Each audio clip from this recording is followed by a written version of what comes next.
got a slip in your palm and a hole in your chest. Black coffee on the felt, man, you look like a mess. 3-team parlay turned to dust in your hand. Now you stare at the chips like they made you this man. But don't you go quiet, don't you fade from the floor. Your name still means something to somebody for sure. Put the glass down, baby. Look at me now. Hold on, hold on. Not tonight, not now. Hold on. Let me pull you out. That fella bites hard, but it don't get the crown.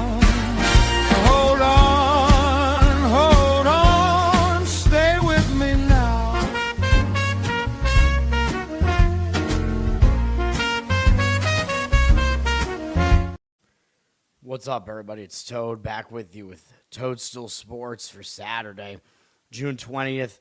Going a little bit early here. Got stuff to do. I'm going to give out a couple of baseball plays, and I'm going to give out a World Cup play. I like it enough. Hopefully it's going to get there. It might be multiple angles that could be used, but this is the one that I think gives the best price, so that's what we're going to do.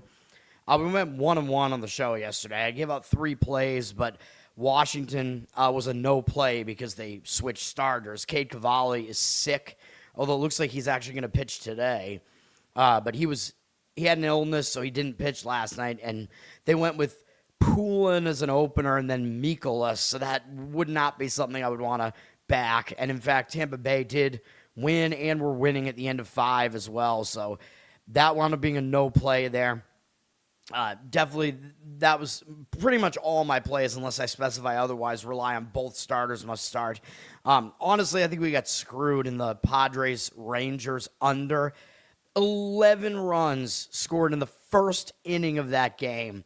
Jacob deGrom gave up 5 runs in the top of the first, even though he's an ace pitcher. He had a 1 ERA at home. San Diego has debatably the worst offense in baseball. 5 runs. Then we turn around, bottom of the first, Texas scores 6, even though they score an average of like 2.8 runs per game at home. Or maybe I'm exaggerating a little bit, but it's something like that. Absolutely ridiculous. And then the entirety of the game after that saw 6 runs total, I think, or maybe 5, actually. It might have been 5. Yeah, I think it was 5. I think he had 11 runs in the first inning and then 5 in the remaining 8 innings. Absolutely ridiculous. If that first inning didn't happen, the under would have still hit. So, yeah, that does not make me happy. But we did have an easy over with the Angels-A's game, as both teams individually went over that total, and the A's won 12-11 in extra innings. Both teams had 11 runs at the end of 9. That was a nice, easy one there. And I think the I think the Angels had a huge lead in the middle of the game. I think they were winning 11-4 maybe or something like that, and they blew the whole lead. Whatever it was, something like that. That game was insane. Massive collapse from the Angels. Their bullpen is absolute trash, obviously. All right, we'll move on to today. Going to have 2 baseball plays. They might be the most obvious plays on the board, though, which you know me, I don't like the obvious, but that is what we're going with here. Kyle, what's up? Thanks for hanging out. Charles, what's up? Wait, what? They brought in a new pitcher, and he walked in the winning run in the A's game, I guess. I don't know. I wasn't paying attention to that. That first inning was ridiculous. I think both starters stayed in the game, and they both settled down like pretty immediately after that first inning. I don't know what that first inning was. You take that off the board, that game is likely to go under, or it's at least going to be really close. So I'm not happy about that. The final score was not indicative of what that game was. There were more runs scored than hits in the first inning as well. All right. Baseball, we got a full baseball slate here. There were actually two teams that didn't play yesterday, which are the Mets and Phillies. If anybody knows why they didn't play yesterday, they can inform me, but very strange because Friday, usually every team plays. I have no clue why those two teams didn't play yesterday. And they're in the middle of a series already. They played Thursday and didn't play yesterday. I don't even know, man. White Sox and Detroit is the first game up. Detroit did get the win yesterday behind Scubo. They won 4-3. So Detroit ended a little bit of a losing streak there. White Sox are still overall the better team here, but Detroit probably has the better bullpen. Detroit used 3 relief pitchers yesterday. They're a well-rested bullpen, at least. White Sox also used 3. I would not want to back the White Sox bullpen, really. They're mediocre, though. It's 16th. They're not an absolute disaster. Detroit is actually 19th, arranged by WHIP, but they have a better ERA. I think they have the better bullpen, which has been the case for the whole season. White Sox clearly have an offensive edge, though. They're tied in 8th in OPS, and the Tigers are 20th. This is a pitching matchup that doesn't look great. Sean Newcomb, not Duke Nukem. Sean Newcomb, homeboy from Brockton, Mass. Good for him that he got out of there, though, because Brockton, Mass has a lot of crime. Let's just put it that way. Newcomb has been all over the place. He's a journeyman pitcher. He's not a very good pitcher. His ERA in his career is like 1.4, but he's stuck in the league for like a decade, so he's useful, I guess. Useful enough that he's stayed in the league. He's got good numbers this year, but he's only going to be an opener here. He's got a 2.76 ERA, 1.04 whip. He hasn't gone deeper than 2 2/3 innings, I think, in any outing this year. So you're probably going to get around 2 innings out of him here or something like that. And then it's going to be a White Sox bullpen game. And that is probably not something I would really have a whole lot of faith in. Newcomb does have good numbers against the Tigers, for whatever that's worth. They really haven't hit him well in 24 at-bats. So while he's out there, he might be all right.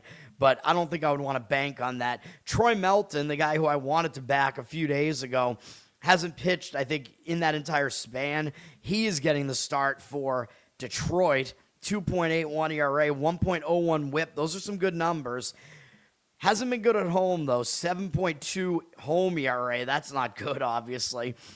Way worse at home. But if you look at his numbers, it's a small sample size. Like, that all came from one outing where he gave up 4 runs at home against Minnesota, and he still had 5 strikeouts and no walks in that outing. He hasn't pitched since then, so he's been off for 11 days, which may not be great because when you're a starting pitcher, you like to be in that rhythm and in that habit, you know what I mean? So the fact that they basically skipped his start, I'm pissed about it because we would have had a winner if we just stuck with that game with Detroit's bullpen game. They won that game anyway, but it was a no play for me on the show, which I think was on Monday.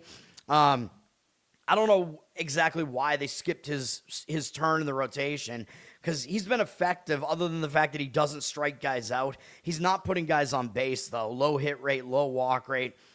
Somewhat high home run rate, but that was because he allowed 4 home runs in that Minnesota game, which seems more like a fluke than anything else. So I think he is still pitching well, like based on his command numbers for the most part. So I think he should actually pitch okay here. His numbers are decent against the White Sox in 32 at-bats, 219 average, 668 OPS, 4-5 strikeout walk ratio is not good, but the rest of those numbers are, I think, good enough. I worry a little bit that he's out of rhythm. One of the other reasons why I had Detroit as a play in that game was they had a rest advantage and a situational advantage. I think they were catching Houston on a return home spot, so they do not have any of that going for them here. I'm going to pass on the game, but Detroit might be the right side here, although the money doesn't agree with it. 70% of the tickets on Detroit, 62% of the cash on the White Sox. Do you really want to back a White Sox bullpen game? I mean, yeah, the White Sox have the better offense, but they don't really have many other advantages here other than if you buy into Detroit is dead on the season. But I think Detroit is getting up for this series because I think they resent the fact that the White Sox are ahead of them in the division. Like, who the fuck are the White Sox? You know what I mean? They've been so bad over the recent years. And the odds makers are telling you Detroit is the better team here. They're favored at around minus 140. So even though they have the worst record, so that's an indicator of something. I would slightly lean to Detroit. The money is also coming in on the over at 8.5. I wouldn't really disagree with that. I could see the pitching all around having some issues there, but that's not going to be a play. No. Why would Philly and the Mets specifically be the only teams off for Juneteenth? That makes more sense, the World Cup. So that might explain. There was one other instance recently where two teams were off on some day where every other team played. It might have been another World Cup scenario. Dude, these cities can't handle the World Cup. It's so stupid. The infrastructure is not there for it. It's ridiculous. The Red Sox don't really have to worry about that because the Boston World Cup location is, like a half hour outside of the city, so it doesn't really have an impact on the traffic in the city, but it's still ridiculous. But yeah, that makes sense, I guess. It was because there was a Philadelphia World Cup game going on there, or match. Garrett, what's up? North Carolina, I haven't been paying attention. I assume they beat West Virginia. Now, where are they at? Are they in the finals yet? I have no idea what's going on in the college baseball World Series or whatever it is. All right, Cincinnati and the Yankees. The Yankees won yesterday with a Schlittler shutout for however long he was in there. I didn't really look at the box score, but they won 5-0 yesterday, despite being at a rest advantage. But, when you have Cam Schlittler, that it doesn't even matter if you have a rest disadvantage or not. Yankees also have the better bullpen here. The Reds' bullpen is bad. Yankees used 3 guys out of theirs yesterday. The Reds only used 2, so they're rested, but the Reds are ranked dead last in bullpen whip. But they're tied with Minnesota in whip, and their ERA is better than that. So I'll say Cincinnati is somewhere in the bottom 3 or 4 bullpens. So there you go. They're still very bad. The Yankees are 9th in bullpen. They're pretty good. Yankees are number 2 in offense. The Reds are 24th, so the Yankees have a big advantage there too. Yankees are going to be a huge favorite here, though. The only phase of this game where the Yankees might not have the advantage is the starting pitching, but the starting pitching is debatable here. Andrew Abbott is pitching for the Reds. He's not been as good this year as he has been in his previous seasons. He's got a 3.95 ERA, which is fine, but a 1.41 whip is not good. He is good on the road, though, 3.08 road ERA. He's been okay recently, really going through the beginning of, or going all the way back to late April. He's allowed 3 or fewer earned runs in every single start, but his walk number is too high. He's got to do something about that. Like, even recently, his walk number's been too high. His strikeout rate has gone up a little bit recently because on the course of the season, he has a low strikeout rate. His walk rate is too high, and his hit rate is okay. But really, it's the walks that are the biggest concern. He's not really a huge strikeout pitcher, but he's got to do something about the walks. His numbers against the Yankees are not good, though. In 40 at-bats, 300 average, allowed 803 OPS, 10-5 strikeout walk ratio. I'm not really expecting Abbott to do that well here. Will Warren is pitching for the Yankees. He's been okay, but he's getting a little bit worse as well. 3.47 ERA, 1.29 whip. Not as good at home. 3.96 home ERA. This month, he has a 6-5 strikeout walk ratio and has failed to make it 5 innings in both of his outings. Threw way too many pitches in both of them. Was approaching 100 pitches in both against Cleveland and Toronto. That's not a good sign. Those are not good offenses. But those were both road games. I don't know if there's a whole lot to take away from that. Last year, he was way better at home, I'm pretty sure, than on the road. Although, like I said, this year it's actually the opposite. So that's not a good sign that he pitched poorly on the road in those 2 starts against weak offenses. Cincinnati doesn't really have much experience against them, though. 3 of their hitters have faced him. They're only 1 for 10. The only hit is a single from Nathaniel Lowe. 3-2 strikeout walk ratio. Obviously, that's a 100 average, 350 OPS. So Warren does have the better matchup here based on the numbers and the fact that he's unfamiliar to Cincinnati, which might give him a little bit of an advantage here. Yankees obviously the better team, but you're paying a huge price for this. Minus 205. Looks like it's around what the number is here. I don't think you could lay that type of price with Will Warren, man. think it's too heavy of a price. You're getting taxed for the Yankees because it's the Yankees. 88% of the tickets and cash on the Yankees. I mean, I think the Yankees likely win, but that price is way too high. The money is definitely backing the over, and maybe that is a way to look at this game. 52% of the tickets on the under, 86% of the cash on the over. Totals at 9.5 here. I think, I feel like a broken record, but I think this is a game where Warren, I think, is more difficult to figure out in this game. I think it's more likely that the Yankees just get some runs against Abbott plus Cincinnati's train wreck of a bullpen. So I think Yankees over team total makes sense in this game. That might be the way I would look at this one. You might need them to get to 6 runs, though, if you want that, but they're certainly capable of that. I mean, they score almost that as an average at home this year, so I think that's what makes the most sense in that game. Oklahoma in the championship. Is it a series? Do they play multiple games, or is it a single game? I don't even know. A single game would allow for a lot of variance. Toronto at Chicago Cubs. I don't know what happened yesterday. The Cubs won in that afternoon game 16-2, and I'm pretty sure that was Gausman on the mound. I don't know what happened to Gausman in that game yesterday, man. If it was him, I don't know what that was.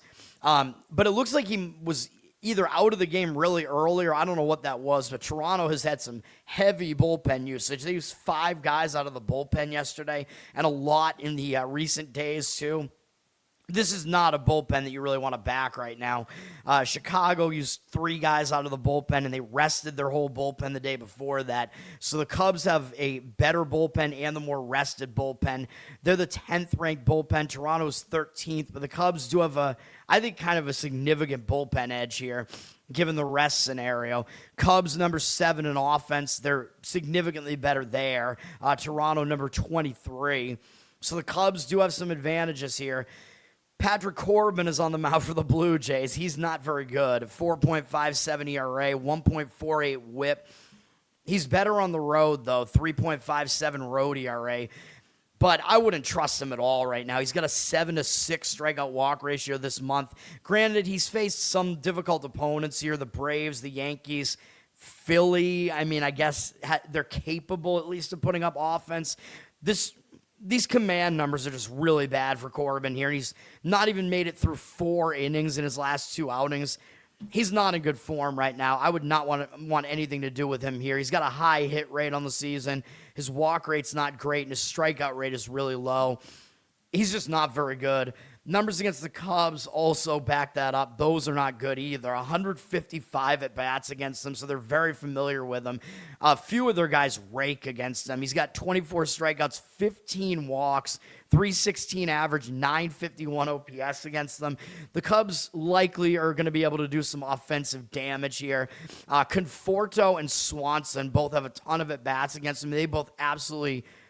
I don't know if I would say absolutely, but they both do a lot of damage against him. So do with that info what you want. Maybe the hitter props on those guys, hits plus runs plus RBIs is what I recommend there when you're going over on a hitter prop, because then the walk might not be wasted because it doesn't count as a total base. Colin Ray is pitching for the Cubs, though. Do you really want to back him? I don't know about that. 5.35 ERA, 1.46 whip, not good, but he is good at home, 3.03 home ERA. So there is that, but he's failed to make it 5 innings in his last 2 starts. One was at Coors Field. Maybe you give him a pass for that, but then he did it again at San Francisco. That's not a good sign. That's a pitcher-friendly ballpark, a weak offense. This is not good. He's got 8 walks, 7 strikeouts this month. That's not good.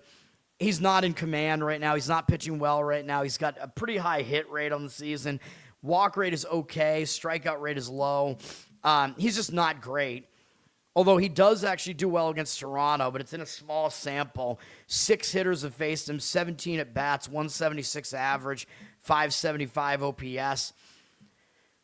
It's hard to gauge, man, because Ray does have the better matchup numbers here, so the Cubs as a side makes some sense here.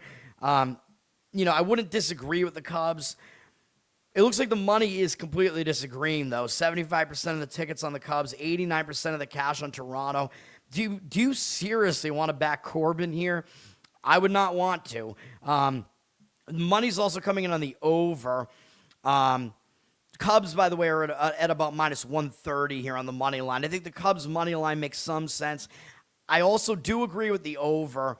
I think both starting pitchers are kind of fadeable here, so over 9 makes some sense as well. 70% of the tickets, 95% of the cash on the over.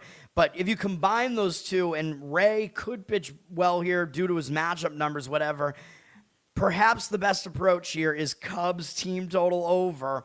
It sounds like a broken record again. I don't really do team totals as my, actual plays. Maybe I should because, I think I have a decent gauge on this, and baseball has been really, really good for me this season, but mostly with totals and sides, obviously, from all totals and sides for me.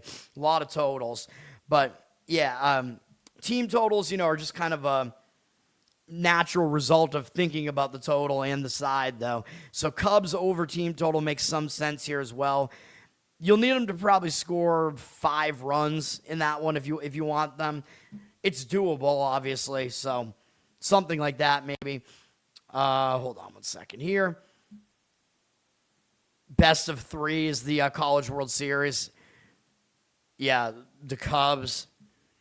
No, I would not back Corbin. There's almost no scenario where I'm going to be backing Corbin.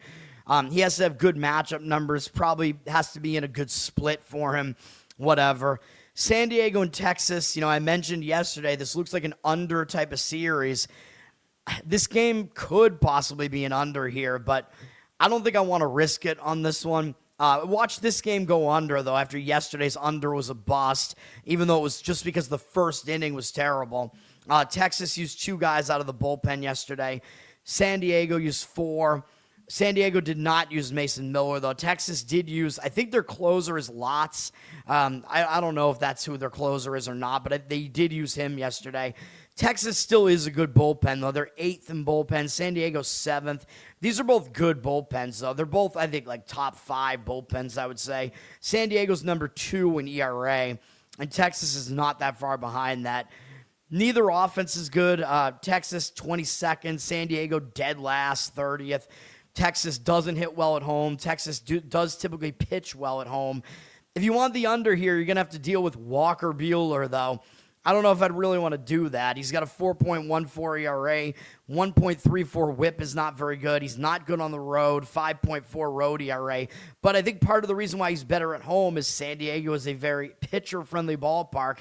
And we know Texas is also a very pitcher-friendly ballpark. So he at least draws a good environment to pitch in here. And Buehler has allowed only 1 run in each of his starts this month, so he is actually pitching all right now. 15-4 strikeout walk ratio over that span. He has been a little bit too hittable, though. 2 of those starts have been on the road, so you got to give him credit for that. And the one start where he didn't make it 5 innings was at home.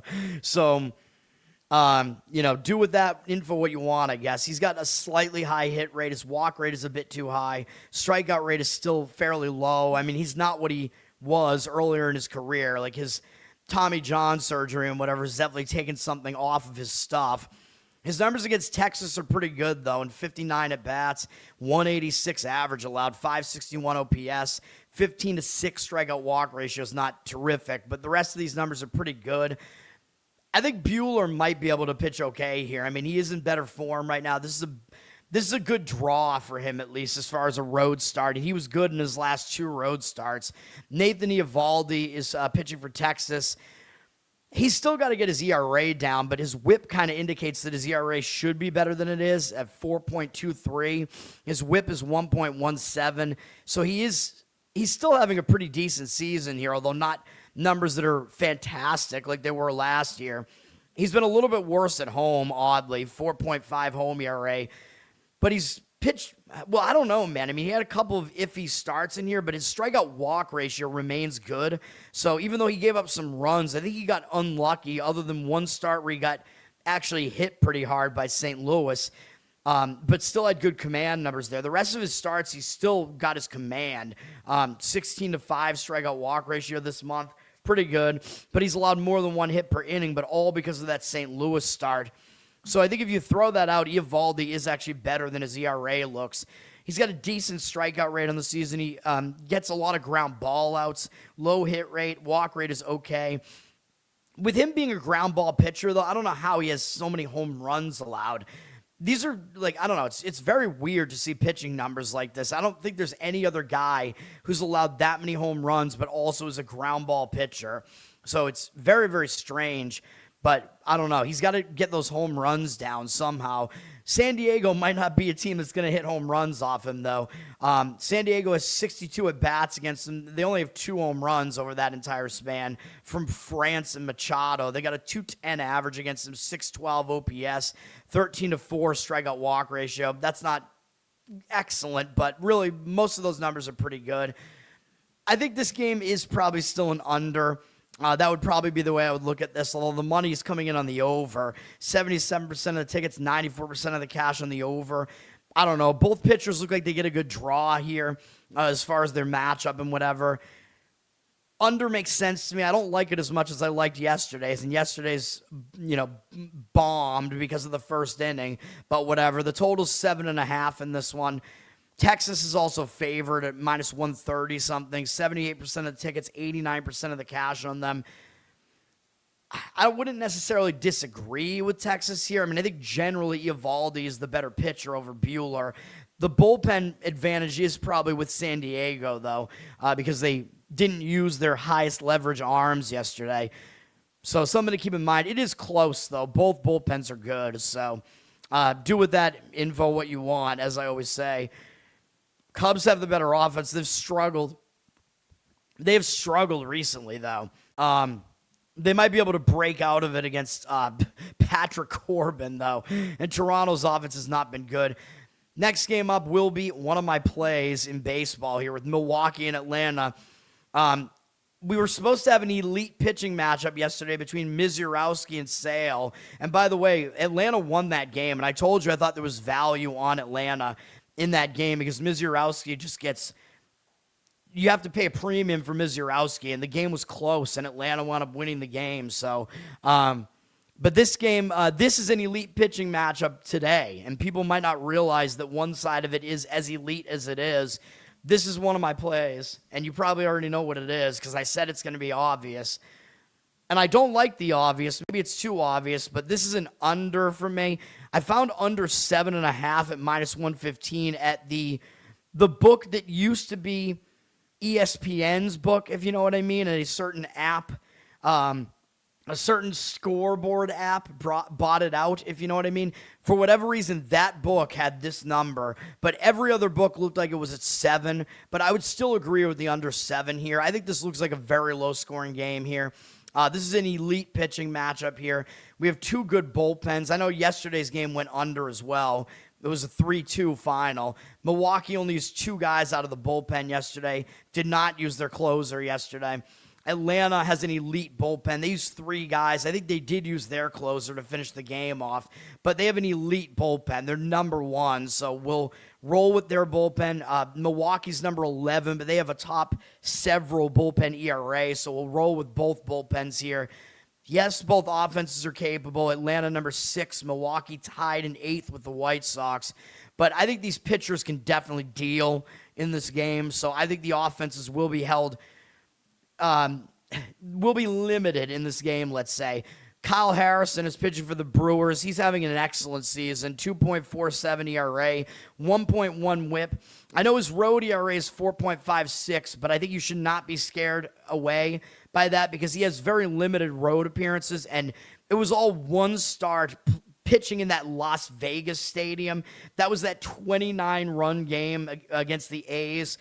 He wasn't good in that outing. I would just throw that away completely. I don't think you could take anything away from that. He bounced back really nicely with a 6-inning shutout against Philly the next time out. So I'm not worried about that much. Plus, he had thrown 100 pitches the start before that, which I think was the first time he'd done that. Oh, no, it was the second time he'd done that this season. But maybe he was a little bit gassed, but it was just a weird environment to have to go to. So I'm going to give him a pass for that. His other road starts, he had a really good one against the Cubs, a good one against Washington. Earlier in the season, Detroit and Kansas City. I mean, those aren't great offenses, but Kansas City is better at home. Wasn't great against Detroit, but whatever. It was in April. And then Washington and Chicago Cubs, those teams both can definitely hit. So the fact that he did well in both of those starts is a good sign with his road appearances. Again, his numbers were all just skewed by that A's start. And the Braves have not really done much against him. They have 18 at-bats against him across 6 batters. No extra base hits, 5 strikeouts, no walks, 167 average, 333 OPS. And this is even better, I think, because Harrison has not faced them this year. So these numbers are all they're in the past, like when Harrison was on the Giants and he wasn't pitching at an elite level like he is right now. So the fact that these hitters didn't even do damage against him when he wasn't as good, that's a good sign here. I think he should pitch well here. Meanwhile, Chris Sale is pitching for Atlanta. Obviously not going out on a limb saying that he should pitch well here. 2.3 ERA, 1.05 whip for him. He's been really good at home, 1.26 home ERA. By the way, Atlanta, their offense has not been as good at home this year, so that helps Harrison as well. Just throwing that out there. Sale was a bit iffy 2 starts ago against Toronto. I don't know what happened in that start, but he was way too hittable there. Still had a good strikeout rate, though, but he bounced back, had a better start last time at the White Sox, which is not an easy task, but he was able to get through that start. Wasn't his greatest start, but it was good enough. I mean, Sale has been really good all season. He's allowed more than 2 earned runs only twice, more than 3 earned runs only once in a weird outlier start at Anaheim where he still had a lot of strikeouts. He's got a high strikeout rate, low hit rate. His walk rate's fairly low as well. Just good numbers across the board, and he also has good numbers. Well, his numbers are mostly good against Milwaukee, let's say. 76 at-bats. They do actually have contact hitting against him, and that is what Milwaukee does. They're a contact-hitting team. They don't hit for power, really. They do have a 276 average against him, which that concerns me slightly because that is kind of high. But a 693 OPS is pretty low, especially given what that batting average is. And he's got a 28-7 strikeout walk ratio against them. So I do still think Sale does have the upper hand against this lineup here. We're going to go with it. We'll go with the under in this one. The money looks like it doesn't totally agree. 59% of the tickets, 61% of the cash on the over. Total, like I said, is somewhere between 7 and 7.5 here. The money is also backing Milwaukee, which kind of makes sense because Harrison is the lesser-known pitcher here. Like, you're probably paying a little bit of a price for Sale here at minus 134, especially after yesterday. Oh, Atlanta beat Misiorowski. Of course, they can beat whoever this Harrison guy is, especially with Sale on the mound. You know what I mean? I don't know if that's the right way to look at it. I mean, I wouldn't really disagree with Milwaukee here. Plus, Milwaukee does have their highest leverage bullpen arms available. 68% of the tickets on Atlanta, 93% of the cash on Milwaukee. I think Harrison could definitely duel Sale here, and he has the better matchup numbers too. So I don't disagree with Milwaukee here, but under is my call on that game. We got to get back to it, man. Let's get these right. Saab, what's up? You have Feely in the UFC by decision, at a huge underdog price. Lima in a knockout and fight to start round. Round 2 at least begins. Okay, yeah. So the fight goes longer than 1 round, basically at plus 650. So that's basically like one of those parlay type of bets. Like, it's one of those, I don't know what you call it, but a lot of books will allow you to, like, they'll just throw odds out there on it, but they kind of do screw you, though. They basically give you parlay odds on those, so I don't like those combo bets like that. Even though it looks like you're getting good odds on it, you really aren't. And then Sterling, Navajo Sterling over 1.5 rounds at plus 100. All right. So that fight to go deeper into the fight. All right. Those are Saab's UFC plays there. I don't know anything about the UFC, so I have no comment on that except for the parlay one. I just don't like anything that is essentially a parlay. Garrett, yes, you're rooting for the Braves. First 5 under, I don't like it as much because you're looking at like a 3 or a 3.5 there. Why would I do that when you have 2 good bullpens here? Both starters probably get further than 5 innings in the game. I I wouldn't disagree with it, but I think the full game is the better option. Yeah, wait, what's a prop bet? What are you talking about? Well, no, like it's a combination of two props though, so it's basically a parlay. They probably put it up there under the props section or whatever, but it's like two outcomes that aren't really correlated to each other, right?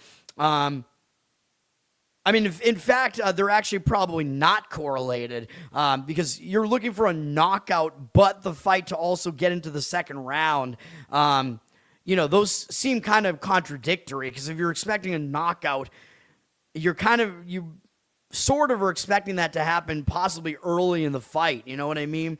I don't know. That seems contradictory. I don't know. I don't know enough about fighting, I guess, but yes, it's a prop bet, but it's a combination of two. So they're basically giving you parlay odds on it. You know what I mean? Like they're not giving you good enough odds on that. San Francisco and Miami. I actually forgot to handicap this, so I'm going to do it on the fly here. Miami won the game yesterday 4-3, despite being in a return home spot. I kind of like San Francisco in that game yesterday, although I think I would have, I don't know, I think I probably did lean full game because it was a Miami bullpen game, but Miami's bullpen is pretty good. But yeah, Miami used literally everybody. They used 8 guys out of the bullpen yesterday, so I would not want to back their bullpen here in this game, even if it is good. San Francisco used 4. Their bullpen is a bit more rested, although it's not very good. Miami's number 4 in bullpen here because they had a good game yesterday and basically pitched the entire game. San Francisco 25th, although I think they're better than that at least, but they're not a great bullpen this year. Miami is 19th in offense. San Francisco is 12th, although I don't trust San Francisco's offense. Like I said, I don't think they're actually good. Trevor McDonald is getting the start for the Giants. His numbers are getting worse. 4.64 ERA, 1.29 whip is not great. He's been good on the road, though. 3.27 road ERA. I don't know what is up with these Giants pitchers not pitching well at home, even though it's a pitcher-friendly stadium. I don't understand it. McDonald wasn't good in his last start against the Cubs, but the Cubs were facing him twice in a row. Maybe you give him a pass for that, but he also has walked 9 guys in his last 13 2/3 innings across 3 starts. That is not good, in addition to allowing more than 1 hit per inning. Strikeout rate has been high, but his walk rate's gone up. He's just not in good form right now. Granted, that was against Milwaukee and then the Cubs twice. Miami is not as good offensively as those two teams. McDonald, fewer than 1 hit allowed per inning, which is fine. His walk rate isn't too bad. His strikeout rate is okay. So yeah, his overall numbers are still okay. He's a pretty extreme ground ball pitcher too, although again, sometimes that can mask other problems. Like being David Peterson. McDonald has not been seen before by Miami. I actually tend to lean more towards McDonald actually pitching well here because I think he's still got okay stuff. He looked pretty good last year. This is an easier pitching matchup for him. He's unfamiliar to them, so that helps as well. And his overall numbers are still not really that bad, so I actually think he might pitch okay here. Max Meyer is pitching for the Marlins. He's the better pitcher. 2.75 ERA, 1.12 whip. He's been really good at home, 1.97 home ERA. He is in good form currently as well. A lot of strikeouts recently, fairly low hit rate recently. Walk rate, slightly high, but not too bad. He's allowed 2 or fewer earned runs in all 3 starts this month. His team has won all 3 of them. Faced a couple of decent offenses in there, too, in Washington and Pittsburgh. Washington, not good at home, which is where that was, though, offensively. Not as good at home. Pittsburgh is really good offensively at home, and Meyer shut them down. Meyer's got a high strikeout rate on the season, really low hit rate. His walk rate is a little bit too high, though. So that's what you get out of him. He is generally good, though. Against San Francisco, shockingly, this is not a good offense, but he has not done well against them. 21 at-bats. They have a 429 average, 1,074 OPS against him. Yeah, I mean, on the surface, this looks like an under game, but I would not want to back Meyer right now here. He faced San Francisco this year, though, and he did well, so I don't know where the hell those numbers are coming from. He went 5 innings at San Francisco earlier this year, allowed no earned runs, although his team lost the game because the bullpen, I guess, blew it. 5 strikeouts, 1 walk, 4 hits allowed. That was a fine outing from him. So I don't know where those San Francisco numbers are coming from. I think this does look like an under game here if I was going to play it, but I do have my concerns. The matchup numbers there. McDonald being out of form here. The money's backing the over a bit. 56% of tickets, 71% of the cash on the over. Totals between 7.5 and 8. But yeah, I would still lean under, but I probably would actually make this one I would make a first 5 inning under because Miami used their entire bullpen yesterday. I don't want to deal with that, and I don't love San Francisco's bullpen either. So first 5 under, I think, is the way I would lean in this one. Miami is also getting the money. 75% of tickets, 88% of the cash on them. They're at minus 130 something here. I agree that Meyer is generally the better of the 2 pitchers here, the more established pitcher, but I don't love the matchup stats, so I don't know if I would want to back Miami there. Parlay odds, yeah. Lima is a flyweight. Yeah, these guys that don't weigh that much, you usually do not get a knock. Like, the chances of a knockout are less in these lower weight classes. I know that much at least. So yeah, I mean, I don't know. I don't know what I'm doing in UFC though, which is why I don't do it. Washington at Tampa Bay. Tampa Bay did get the win yesterday. That was a no play here on the show yesterday because I wanted Cavalli. When I don't specify it, like I said, you want to pick both starters must start because they are a big part of the handicap usually. That was one of those cases, but Cavalli got pushed back to today because of an illness. So Tampa Bay wound up winning somewhat because they got to face Mikolas in the game instead. I mean, there's no way I would have wanted to back Mikolas. So that's a huge downgrade from Cavalli, even though Cavalli is kind of mediocre. But maybe Washington is backable in this game today after Tampa did win yesterday. Washington only used 1 guy out of the bullpen yesterday. Tampa Bay used 4. Neither bullpen is good, though. Tampa Bay is 18th, but their ERA is pretty bad, like a bottom several ERA. Washington is, where are they at? 24th in bullpen. They're still the worst of the 2 bullpens, but not by much. Washington is the better offense. They're ranked 5th. They're also a really good road offense this year. And the team has a good road record, as I pointed out yesterday. Tampa Bay is 17th in offense. They've kind of fallen off. Cade Cavalli will get the start today unless he's still sick. He's got a 3.98 ERA, 1.39 whip. Little bit worse on the road, 4.28 road ERA, but pretty similar to what his overall ERA is. He's been okay in his recent starts here. He's been going like 5 innings in every one of them, allowing 3 runs on average in every start. So he's keeping his team in the game, basically. 13-4 strikeout walk ratio over that span. Pretty mediocre, but not horrible. He's got a bit of a high hit rate on the season. His walk rate's slightly high as well. Like, his whip is too high. I get that. He has strikeout stuff, though. His strikeout rate is good, and he's not an extreme fly ball pitcher either. And that kind of tells you he does have stuff that can fool guys at the major league level, like I said yesterday. So, I think he's better than people think. Although, maybe, I guess you could argue maybe he's about as good as his ERA suggests. Against Tampa Bay, as I pointed out yesterday, Tampa Bay is very unfamiliar with him. They only have 1 hit off him, which is a double from Mesa. Mesa and Mullins are the only guys that have faced him. They're a combined 1 for 6 off him with 3 strikeouts and no walks. So I think Cavalli does match up okay here. He's unfamiliar to them. The guys that have faced him haven't really done damage against him. He's a little bit better than people might think. So I think Cavalli has a decent matchup here. Ian Seymour is getting the start for Tampa, but he's basically an opener, and he hasn't really been that good. He's got a 4.93 ERA, 1.28 whip, not great stuff there. Has been good at home, though, 2.95 home ERA, but he's been basically an opener and a relief pitcher. The most he's gone is 4 innings in any of these appearances, and they're kind of limiting his pitches, although they did ramp him up a little bit last time out, but he also didn't pitch well at Anaheim. I don't really think Seymour is trustworthy, man. I mean, there's a reason why he's a relief pitcher and sort of an opener, whatever. Like, I know Tampa went with a bullpen game with some success yesterday, but you're asking him to now do it twice in a row. I don't know about that. Seymour does have good numbers against Washington, though.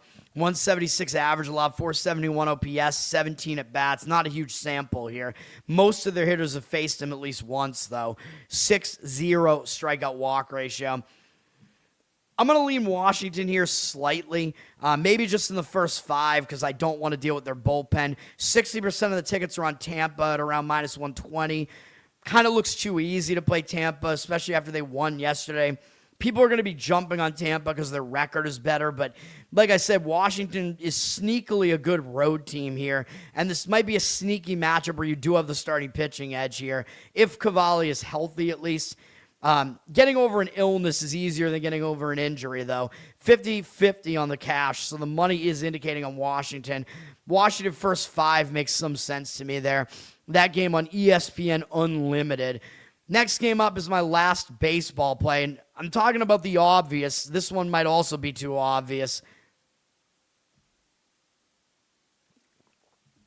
This is Mets-Philadelphia. You know what this is. This is an under as well. Under 7.5. You can get a better price on this one. I think maybe because Peralta is not getting enough respect maybe in the market, or maybe he's getting the right amount of respect. I don't know. But I think this is going to be an under. I think you're going to get a pitching matchup here. We'll keep the bullpens in as well because, again, like I said yesterday, these teams were off yesterday apparently because of the World Cup. So I think that gives us a little bit of an extra edge playing the under here because the offenses have a chance to cool off. The bullpens have a chance to rest. So I think having the day off helps the under a bit here. The Mets also have a pretty good bullpen. Whoops, looking at the wrong screen. Mets are number 2 in bullpen whip now, although they're tied with the Red Sox and Miami here. And their ERA is worse than the Red Sox and better than Miami's. But whatever, the Mets are a good bullpen. Philly is not bad at 12th. So I think we can roll with both bullpens here, especially since they're rested. And we're looking at 2 weak offenses, too. Philadelphia 27th, although they are better at home, I know. And the Mets are 29th. They have not been a good offense this year. So I think we're looking at some offenses that have had some trouble this year. This game is on Fox, by the way, because it is a big divisional matchup, and sometimes focus also kind of lends itself towards an under. Like, this might be the type of game where maybe the public wants to try an over. Maybe not, given what these teams have done this year, and maybe not, given that Sanchez is one of the pitchers here. But still, I think that like a big divisional matchup like this on national TV, a lot of times you see like more focused defense, more intense pitching, so hopefully that can happen here. Freddy Peralta pitching for the Mets. He is the lesser of the 2 pitchers here, but I think he's still pretty good. 3.9 ERA. His whip is a little concerning, though, 1.3, because his walk number is too high, which has been the case throughout his career, but he's been good on the road this year. 2.79 road ERA. Maybe he's just kind of struggling to adapt to pitching for the Mets. So I don't know. Maybe that's why his home numbers are worse. He was fine in his last outing. It was against Atlanta at home, so that's a good sign. Atlanta's a good road offense, and he held them to 1 run in 5 innings. So that's a good sign, although he didn't strike out a lot of guys. But he's been all right this month, except he gave up 6 runs to St. Louis, but that was a bit of an outlier. Like, they got 6 runs off him on 6 hits, and that was in a Met return home spot, so that was kind of a weird spot, a bad spot, and he got unlucky in that pitching outing, I would say, because he did have 5 strikeouts and 2 walks, so he is still pitching fine, in my opinion here. He's got a pretty low hit rate on the season. His walk rate is too high, like I mentioned. His strikeout rate is decent. But overall, these are still pretty decent numbers. I mean, he's a solid pitcher. And against Philly, he's been solid throughout his career. 84 at bats. He's held him to a really low 155 batting average in that big of a sample. So this looks like a decent matchup for him here. The fact that Philly has seen a good amount of him and they still haven't really been able to figure him out. 661 OPS isn't too bad either. 38 to 13 strikeout walk ratio. Again, yeah, the walk number a little bit questionable, but not horrible there. So I think Peralta could do okay, but also we're backing Sanchez here, who I think is going to do the heavy lifting for this under here. Sanchez has been a Cy Young caliber pitcher here. 1.82 ERA, 1.09 whip. He's been ridiculously good at home. 0.9 home ERA. So we're in the better of both pitchers' splits here. Sanchez did have a bit of a hurdle in his last outing. He had to go to Milwaukee, and he gave up 8 hits, 4 earned runs, and 5 2/3 innings. I think it was an outlier, though. I mean, you've seen how well he's been pitching this year. Milwaukee's a tough opponent to have to face, and he got no run support in that one. Prior to that, he'd allowed 2 or fewer earned runs in every start. He's allowed 2 or fewer earned runs in all but 2 starts this entire season. Both of those bad starts were on the road against capable offenses. The other was early in the season against the Cubs. He went the entire month of May without allowing a run. So, I mean, obviously you had to expect a little bit of regression there, but his numbers are still really, really good. Low hit rate, really low walk rate. And I think the walks have been kind of an issue with him in the past, but he's gotten that really under wraps. Has a high strikeout rate too, and a high ground ball rate. So he's got like pretty elite numbers here all over the place.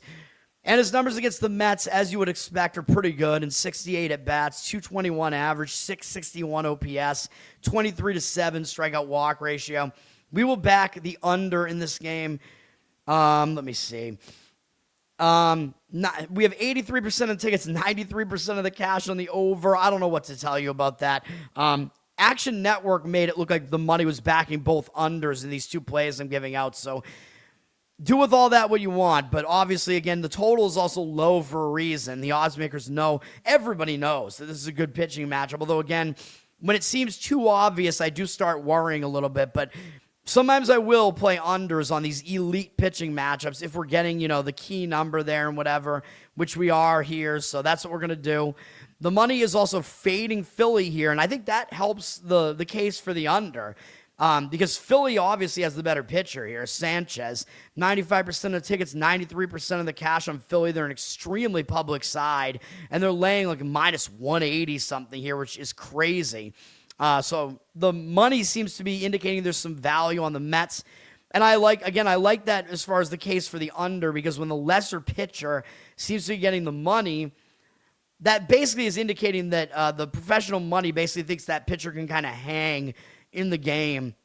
Like, I don't think it's really a fade of the other pitcher. I think it's a value play and somewhat of a play on that lesser pitcher to hang in there. So I think that's what we're seeing there.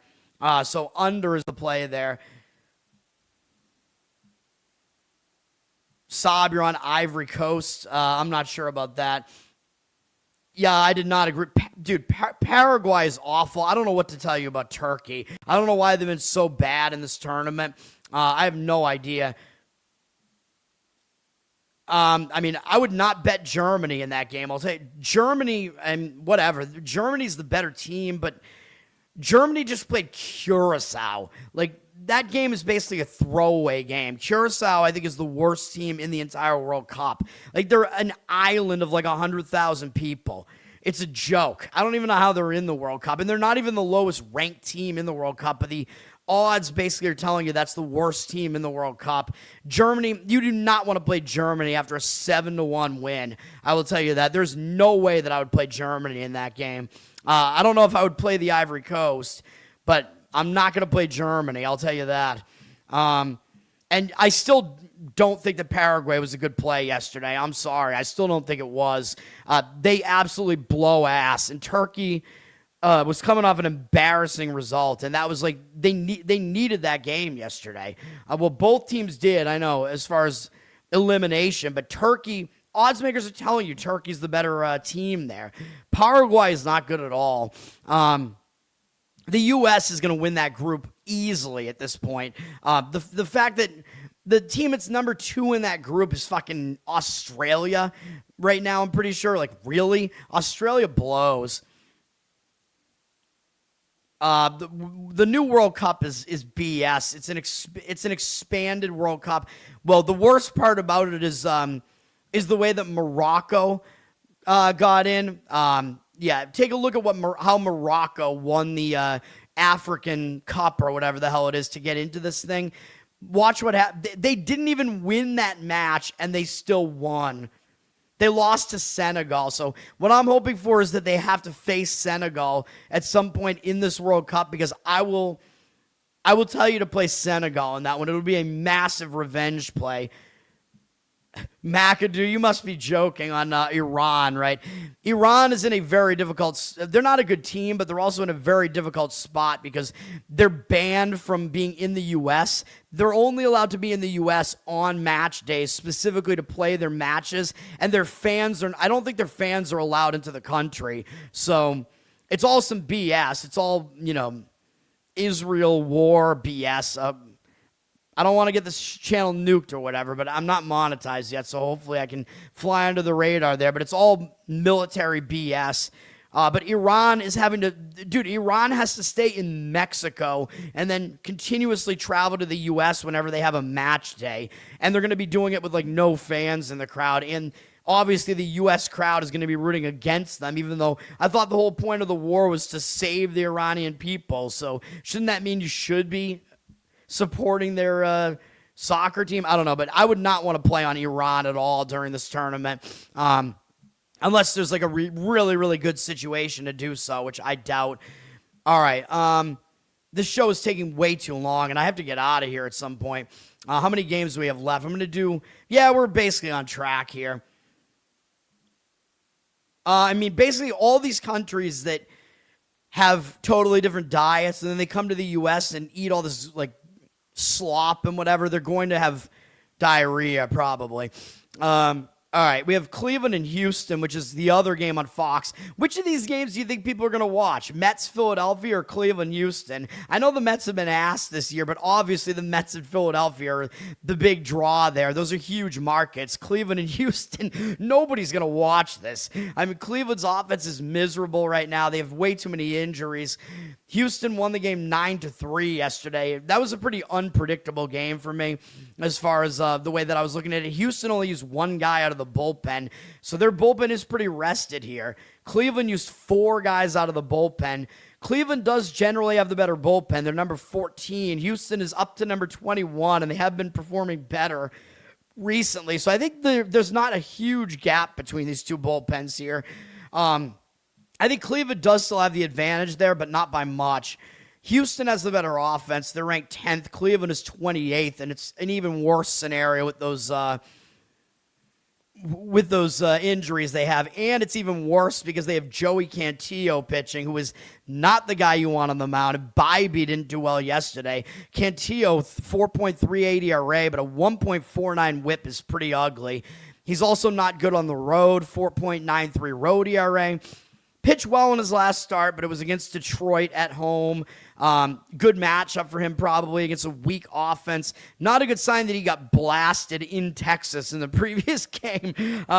If you pitch bad in Texas, there's something wrong with you. I'll just put it that way. Cantillo overall, his hit rate is all right. Walk rate is too high. Strikeout rate is okay.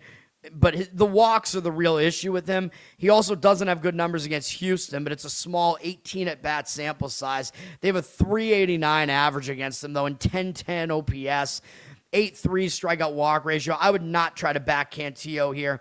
He's going up against Spencer Arrighetti, who has been good, but he is starting to regress a bit. And I told you his numbers were just unsustainably good. I think he's a decent pitcher, but he's not as good as his numbers looked. 2.57 ERA is still, I think, misleading. His 1.22 whip is still all right, but he's probably a guy that should have a 3-something ERA, which is still good. He's got a 2.22 home ERA, so that's good. His command numbers have still been pretty on point here. 17-6 strikeout walk ratio this month. He's allowed some more runs this month, and he's been a little bit too hittable, but he's still not pitching too badly, even though the runs have kind of regressed a bit. He's allowed very few hits on the season. Walk rate is too high, though. The walks are the main concern with him, and his strikeout rate is all right. But with him, it's the control issues with him. I think he draws a decent matchup here, though, against a really weak offense that has too many injuries right now. And those injuries are factored into these numbers here. The guys that are available for Cleveland have 19 at-bats against him, 211 average, 663 OPS, 6.6 strikeout walk ratio. The only thing bad about those numbers are those strikeout walk ratio numbers there. Only Brian Rocchio has an extra base hit against him, a double. So the Italian on Italian crime there. I think Arrighetti does set up to do okay here, though. I would lean Houston, maybe in the first 5 still, though, because I still don't trust their bullpen, really. Houston first 5 makes the most sense to me here. I don't know what the price is going to be on it, though. Houston's at a minus 140 on the full game. It's probably going to be a higher price than that on the first 5. So Houston minus a half run in the first 5 might be the way to look at this. You'll need them to be winning after 5, but I think they're certainly capable of doing that. 81% of the tickets, 93% of the cash on Houston, so the money seems like it agrees. Money is also on the over here at 8.5. I don't have a great feel for that. I suppose you could also look Houston over their team total maybe here. If, Houston and the over are both getting the money, you expect Houston to put up some runs here. That makes some sense in that game, but I think Houston first 5 makes the most sense. I'll be right back. I'll talk about the rest of these games. Talk about WNBA, where I have one somewhat strong opinion, but it has not made my card, and I am going to give out a World Cup play that is not the same as Saab's play. Oh, right, diarrhea because they're in Mexico. Yeah, that's right. I don't know how that went over my head, but yeah, I was just thinking the stomach issues from eating in America. But yeah, you're right. What did I just say? They're staying in Mexico. Honestly, the food is probably healthier in Mexico. They probably have less of the slop that we have in America. All right, I'll be right back.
All right.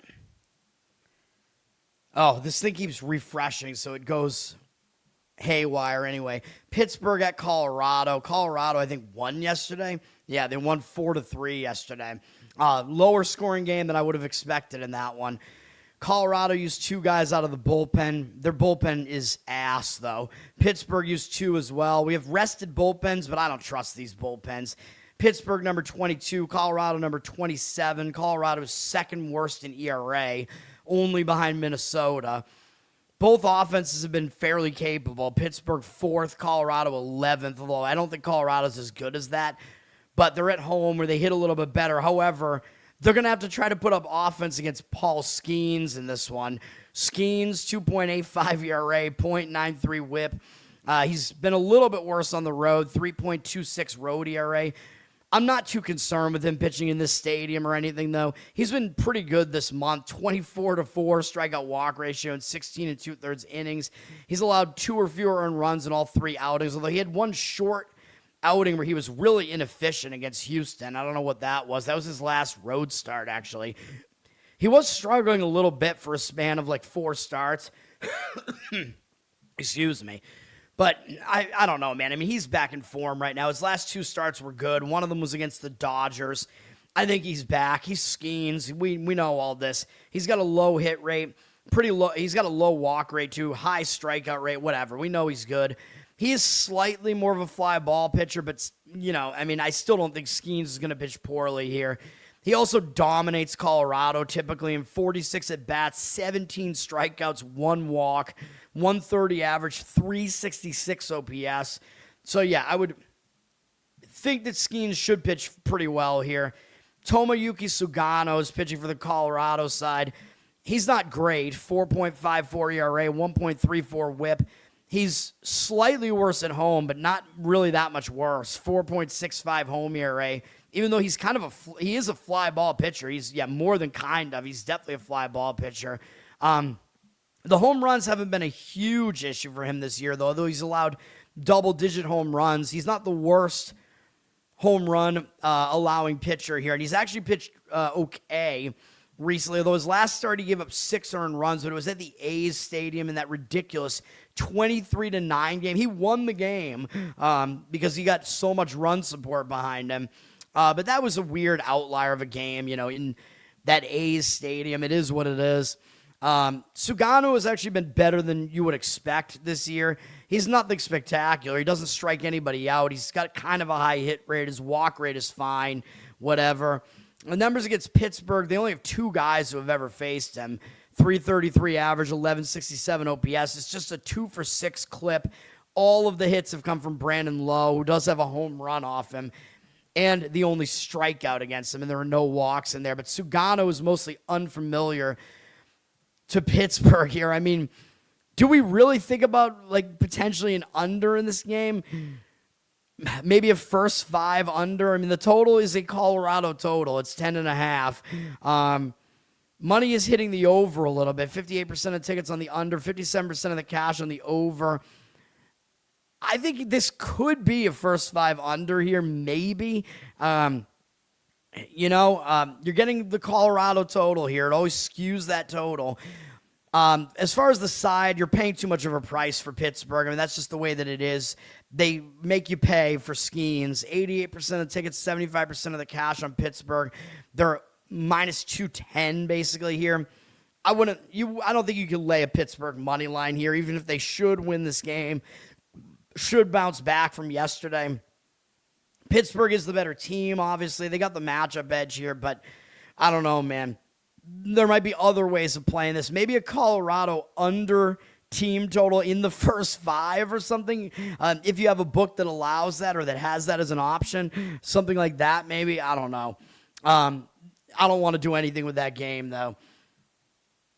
Mexico's water. Yeah, they probably are all poppy sloppy. Yeah, they probably have a lot of... they have illnesses from that. Daryl, what's up, man?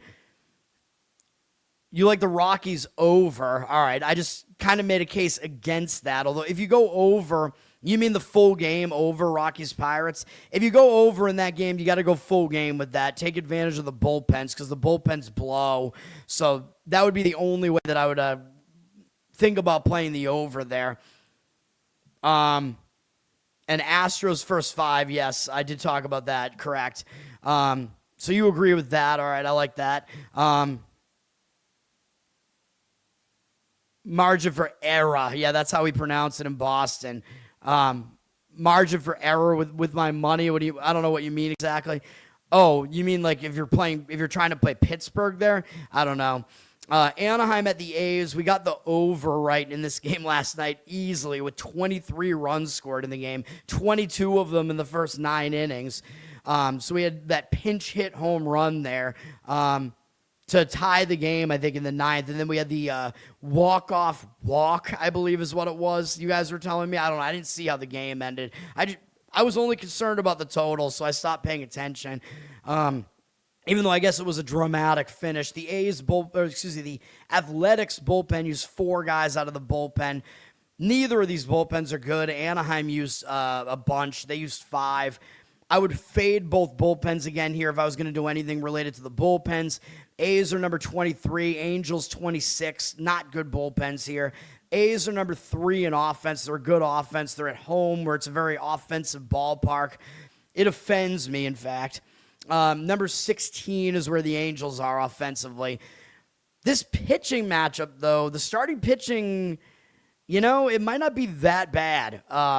Walbert Urania pitching for the Angels. I actually think he's not that bad, but he's got to get his walk number down. He's got a 2.6 ERA, which is misleading. He's not that good because he does have a 1.35 whip, which is too high, but he's not a bad pitcher, and people still don't know who he is because he's young. And again, I think if he gets his walks under control, he's going to be a pretty good pitcher. He's only 22 right now. He's got a 3.86 road ERA, though. He's not as good on the road. Pitching in this A's stadium could be an issue, but I don't know, man. I mean, his issue just continues to be the walks. He's difficult to hit, but he's issuing way too many walks all over the place. He's got a really low hit rate. His walk rate is way too high, and his strikeout rate is decent. But one thing of note when he's pitching in this A's stadium here is that he does have more ground ball outs than fly ball outs. So he doesn't allow many fly balls, hasn't allowed many home runs. So that might help him out in this stadium. You know what I mean? Like his style of pitching is more suitable to a stadium like this because he doesn't allow that many fly balls. So that does help him. His numbers are good against the A's generally, in 18 at-bats. Very small sample, though. 222 average, allowed 578 OPS, 3-2 strikeout walk ratio. The only extra base hit is from Nick Kurtz, our favorite guy there. I think Urania might actually pitch well here. He's going to be opposed by JT Ginn for the A's, who is having a good season. 2.91 ERA, 1.16 whip. Ginn is not as good in this stadium. I mean, that's obviously expected. 3.93 home ERA. That's still not even bad, though. And Ginn is another guy who does not allow many fly balls. He's pretty even between ground balls and fly balls. Hasn't allowed a lot of home runs. So Ginn is more well-suited for this ballpark, which is good for the A's. He's been pretty good over the last, most of the last month or so. He's been good. He's had 2 bad starts in there. One was at home here against Milwaukee. The other was at home against Cleveland, which is more damning. But he pitched well here last time out. He gave up no earned runs in 6 innings against Pittsburgh in this stadium last time out. That's a good sign that he's doing that against a pretty good offense. Pitched well on the road against the Cubs in one of his other starts. Pitched well in this stadium against the Yankees not too long ago. That's a good sign as well. Another good offense there. He's allowed very few hits on the season. His walk rate is too high, though.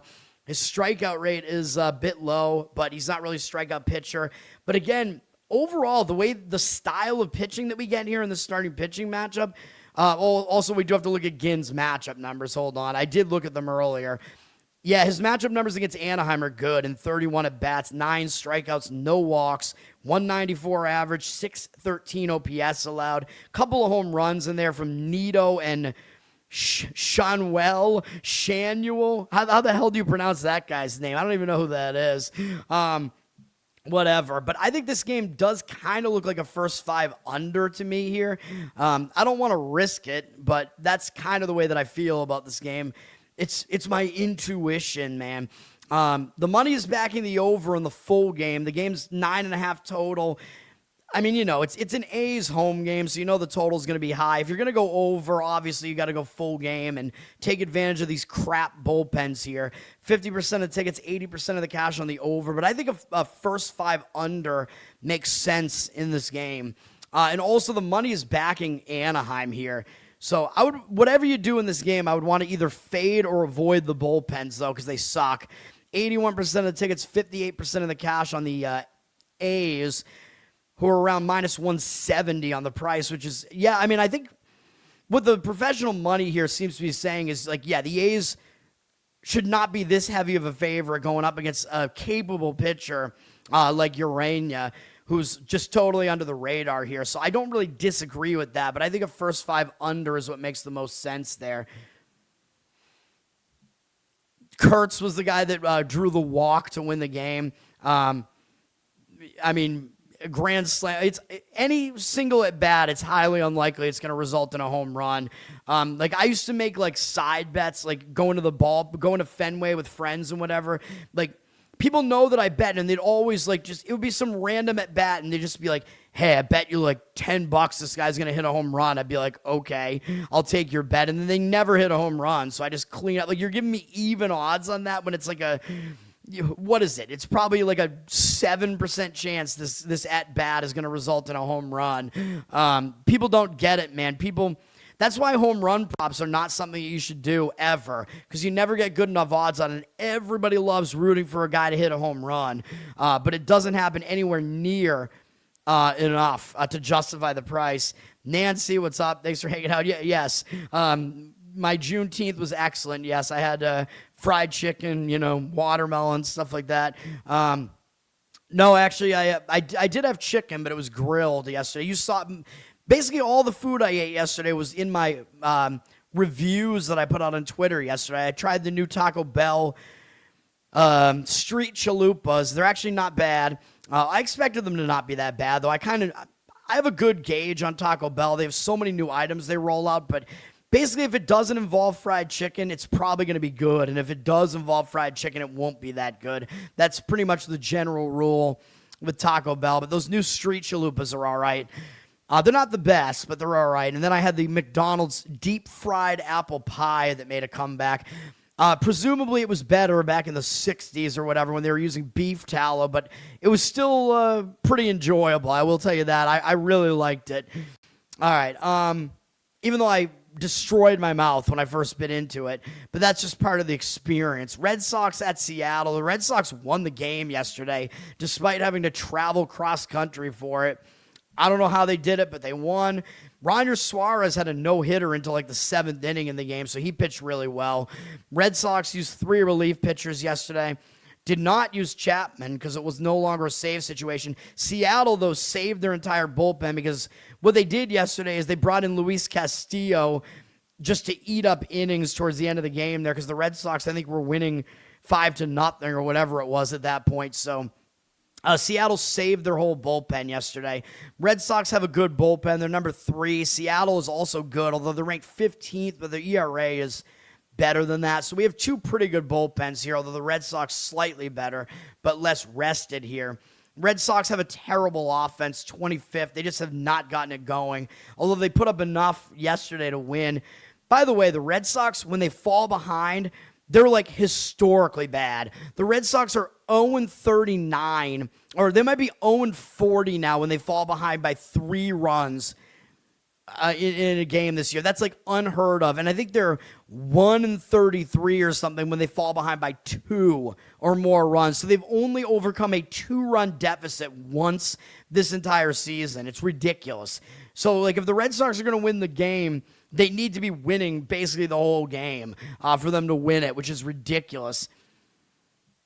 Nobody really celebrates. I don't know. I heard some celebration going on around 1 a.m. last night. I tweeted about it. I'm pretty sure it was gunshots somewhere out there. Mr. Pinsey, what's up? Dirty Sock, what's up? Thanks for hanging out. I got to get through the rest of this, man, because I got to get out of here at some point. In the near future, we have, Red Sox Seattle is what I'm talking about. All right, yeah, I'm almost, I have to talk about the starting pitchers here. Connolly Early is pitching for the Red Sox. His whip has gotten a bit too high here. He's got a 3.81 ERA. He's a decent young pitcher, but he's starting to kind of pitch worse here. His whip, 1.32. That's not good. He's got to do something about that. He is good on the road, though, 2.82 road ERA. His last start, which was easily the worst start of his career, was at home, but it is pretty damning because it was against Texas, so that is not a good sign. Texas, not a good offense, although they are better on the road, but that was a horrible start from Early. He's failed to make it 5 innings his last 2 starts. He's gotten blown up this month, so he's not in good form right now after he was quite good for the entire season up to this point. I think at some point he is going to kind of come back into form here, but I would not want to trust him right now. Overall numbers still look pretty good here, though. Pretty low hit rate. Walk rate is okay-ish, and strikeout rate is fine. Not really a strikeout pitcher. He might have a little bit of an edge here in that Seattle's never faced him before, although that edge I think he's had a couple of times that hasn't really helped him. But maybe it'll help him here. He's in a more pitcher-friendly environment. He gets to go on the road. He might do okay here. I mean, I don't know, man. I mean, I kind of lean more towards him doing well than not, but I don't know if I quite want to bank on that. Emerson Hancock is pitching for Seattle. He's been the better of the 2 pitchers this year. 3.28 ERA, 1.02 whip. He's been good at home, 2.7 home ERA. So both pitchers are in the better of their home road splits. Hancock wasn't good in his last start on the road at Washington. I mean, do you give him a pass for that? Maybe, because Washington is a good offense, though, again, they're better on the road than at home, but they're not exactly bad at home. Hancock still has had good command numbers here. He's only walked 2 guys in 15 innings this month.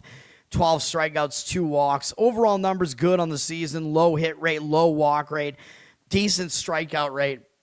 So he's the somewhat better of these 2 pitchers. Red Sox have seen him a little bit. They have 4 hitters who have faced him, 9 at-bats, and they actually have hit him a little bit. 333 average, 778 OPS. Really not a ton to take away from that, though. Duran does have the one extra base hit against him, a double. Also has the one strikeout against him, and they have no walks against him. This game kind of just reads as an under again to me, though. Yesterday I said that the total was too low given that matchup, and the game did, I think, go over the total because the total was way too. It was 6.5, so it was like there's no room for error there, and I think the Red Sox won 6-2, so it did go over.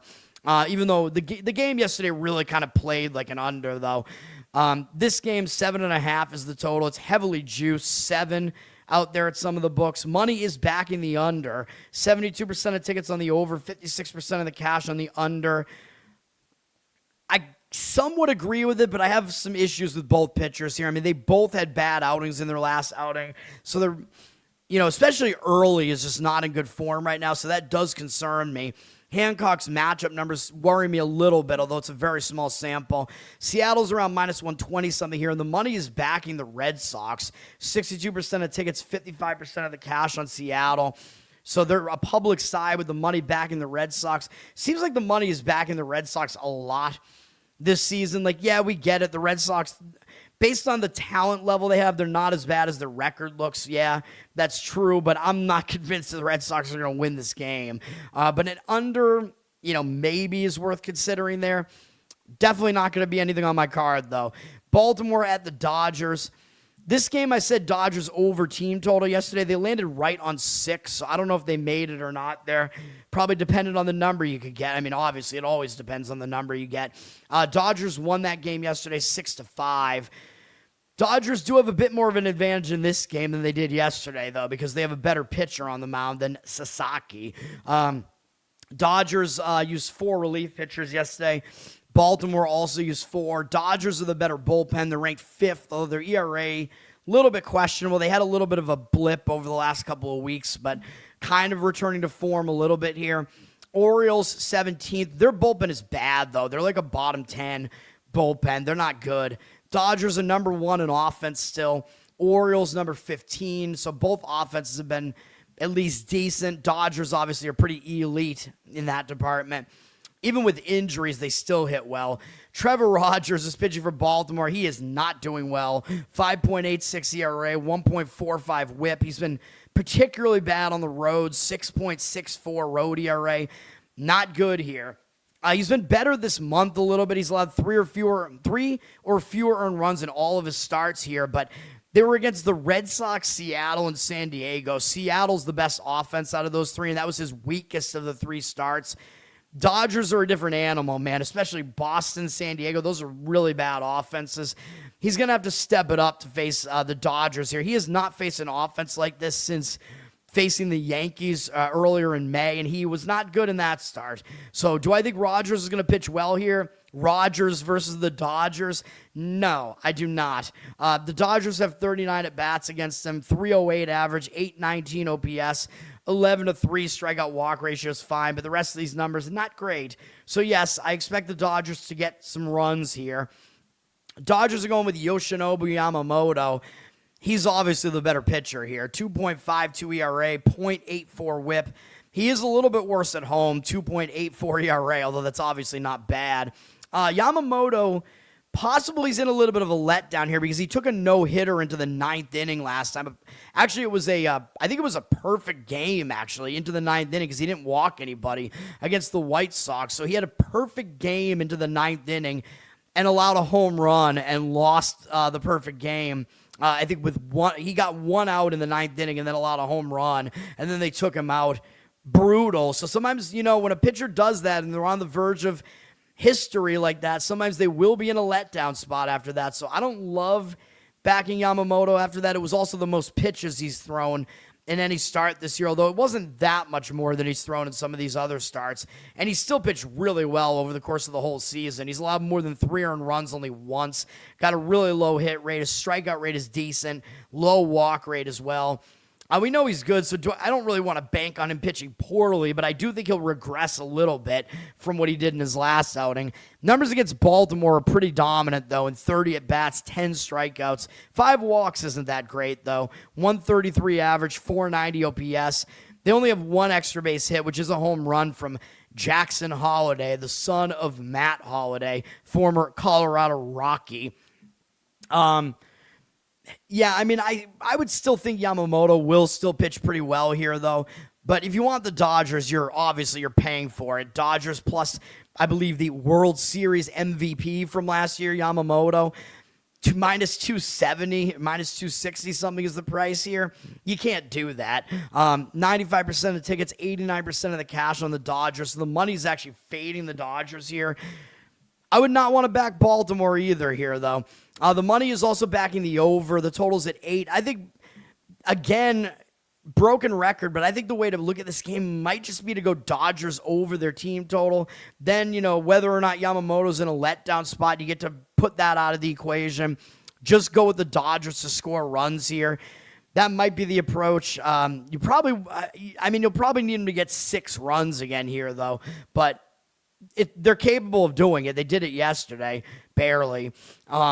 But yeah, that's probably the way that I would look at that. Minnesota at Arizona. I'm thinking maybe I should have just put Arizona on the card yesterday because they did win fairly easily yesterday. I think 9-5 was the final. I haven't really looked at the box score, but Arizona seemed to have pretty much an advantage everywhere in that game yesterday. Arizona, however, coming into this game, they used 7 relief pitchers yesterday. So I don't know what happened to Soroka yesterday. Did he not pitch? Did he get injured? I don't know what that was. Arizona used way too many relief pitchers, though. It wasn't an extra inning game either, so honestly, I have no idea what happened in that game. Let me look, actually. I'm interested to know. I think Soroka got injured, dude. He only threw 9 pitches, so that's a problem. If you're a D-backs fan, Garrett probably not happy about that either. Yeah, I don't know, man. So I'll have to look into it and see what the deal is there. But in this game, what we have to worry about is that the D-backs bullpen is very unrested here. Typically, they are the better of these two bullpens. Minnesota's is very bad, debatably the worst. But Minnesota only used 2 guys out of the bullpen yesterday. So Minnesota does have a bullpen rest advantage, although the Diamondbacks are ranked 6th in bullpen. But their ERA is a little bit worse than that.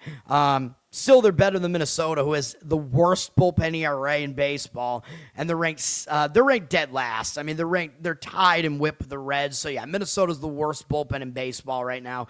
Minnesota number 13 in offense. Diamondbacks are number 26, so they've really struggled offensively. Taj Bradley's getting the start from Minnesota.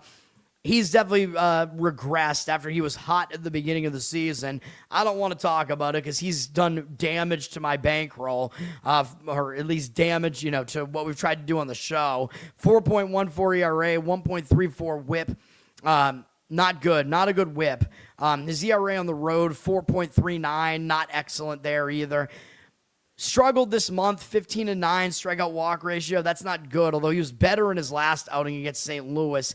Even though he gave up 4 runs there, he was able to go deeper into the game, had more strikeouts and fewer walks, so maybe he is coming back into form a little bit here. I don't know if we can fully trust him right now, though. He's got a high strikeout rate on the season, so that's good, a low hit rate. But his problem is the walks. Like, this guy's got talent. He's still pretty young. He's got strikeout capability, but he's got to stop walking guys, man. That's like the main issue with him. And then against Arizona, he doesn't have good numbers in 26 at-bats, which I know isn't a huge sample. 3.3 strikeout walk ratio, 308 batting average, allowed 1110 OPS. Not good.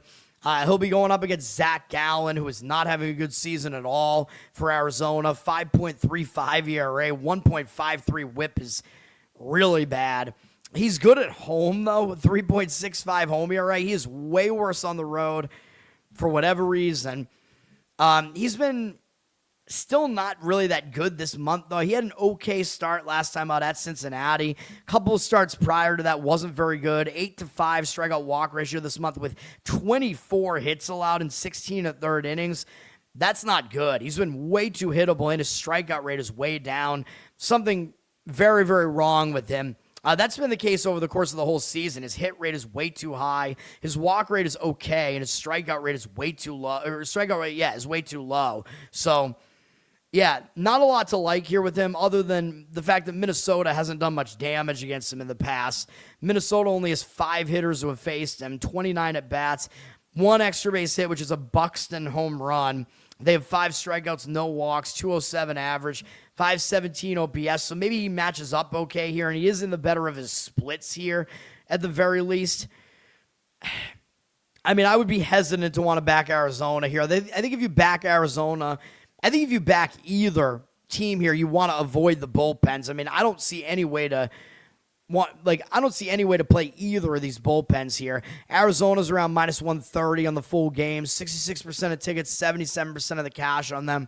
I think if you play Arizona, you should go first 5 though. Just avoid the bullpen with whatever you do here.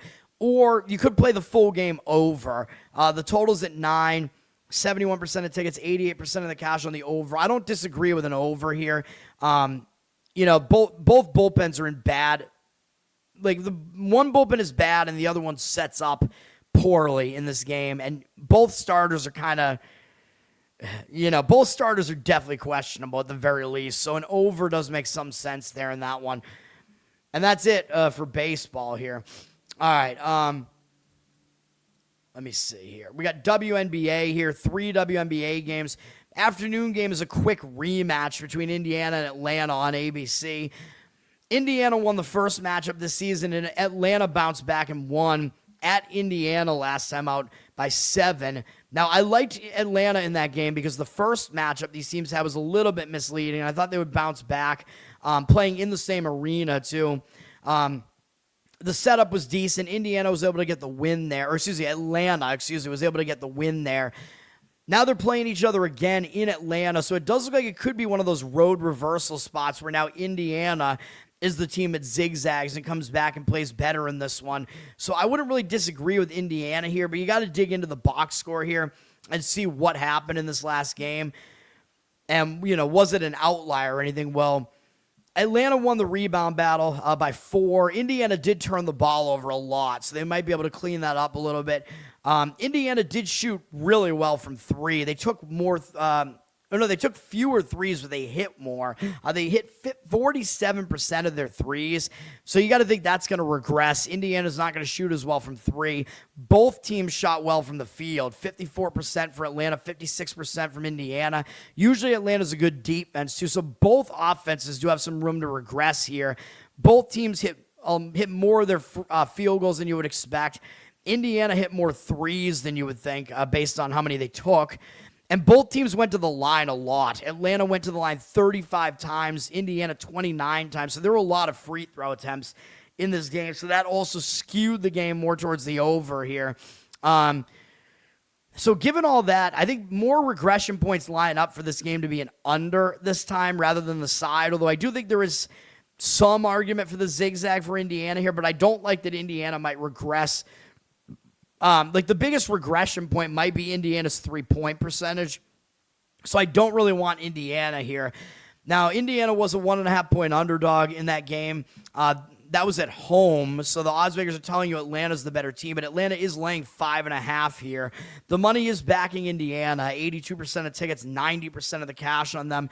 I'll agree with Indiana plus the points here. They may make the adjustments to fix some things, but the total might be where you want to look. Like I said, the game landed, whatever that is, 209, and the total was 173.5, which is a high total in the WNBA. But the total now in this game is up to 177.5. So the total is 4 points higher than the previous game, even though Atlanta is the better defensive team, and they're at home, and they might make this more of a defensive game here. I think the bigger regression point here is that both teams should shoot worse here. Both teams probably go to the free throw line less. So I think an under makes sense, although I usually don't want to go under these highest totals because it's high for a reason, and Indiana's been playing a lot of high-scoring games this year. And if you think Indiana's going to be the team that might be able to cover this number, they're probably going to need to speed the game up, although usually the better team at home kind of can control the pace, and that is Atlanta, so they probably want to slow it down. But I think an under makes the most sense in this game, but the money doesn't agree. 57% of tickets on the under, 63% of the cash on the over. But I think out of all the WNBA games today, I think the under in this game makes the most sense, though, because there's a lot of regression potential after that last game. And by the way, the first game these two teams played was 83-71, which was also, that was at Indiana, though. They haven't played at Atlanta yet this year, but that was a much lower scoring game. That game went under, obviously. That game landed 154. So we've had one really low scoring game and one really high scoring game. But yeah, under makes sense to me in this one. Although that game, I'm assuming the shooting was just way off in that game. So I think what you can expect in this game is somewhere in between the two, obviously. I mean, that's what the odds makers are telling you as well. Yes, I've talked about that on the show. Indiana needs to fire their coach.